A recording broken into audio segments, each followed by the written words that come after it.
पति नमाज पढ़ने के लिए गया और उसकी पत्नी को यरगमाल बना करके, बंधक बना करके उसके घर को लूटपाट कर लिया और साथ ही साथ उसकी पत्नी को कत्ल कर दिया। उत्तर प्रदेश की राजधानी लखनऊ में लूटपाट और कत्ल का एक सनसनीखेज मामला सामने आया है। घर के अंदर महिला को दिन दहाड़े बंधक बना करके उसका कत्ल कर दिया गया। वाकया को अंजाम देने के बाद बदमाश वहां से फरार हो गया। पुलिस पूरे मामले की छानबीन कर रही है और पुलिस का कहना यह है कि सीसीटीवी खंगाले जा रहे हैं, जिससे मुजरिमों को तलाशने में आसानी होगी। रिपोर्ट के मुताबिक मामला लखनऊ के गाजीपुर थाना के अंतर्गत शक्तिनगर का है। नफीसा फातिमा को 3 बदमाशों ने पहले बंधक बना करके कीमती जेवर लूट लिया और फिर बाद में खातून का मर्डर करके मौके से फरार हो गए।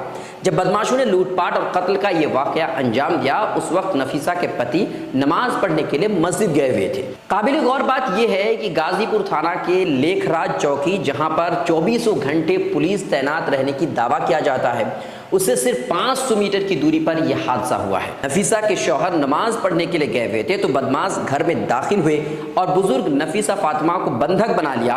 अंदेशा यह है कि नफीसा ने लूटपाट की मुखालिफत की होगी, जिस पर बदमाशों ने उनका कत्ल कर दिया। घर में लूटपाट जब चल रही थी तभी किसी जांच के लिए खून का सैंपल लेने के लिए एक नौजवान पहुंचा और फिर बदमाश मौके से फरार हो गए। पुलिस को इस मामले के बारे में जैसी ही जानकारी मिली, तुरंत मौके पर पहुंच गई। फिलहाल पुलिस सारे सीसीटीवी कैमरे को खंगाल रही है।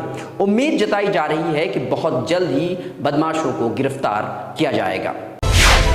मिल्लत टाइम्स को आपकी जरूरत है, हमारी आप माली मदद करें।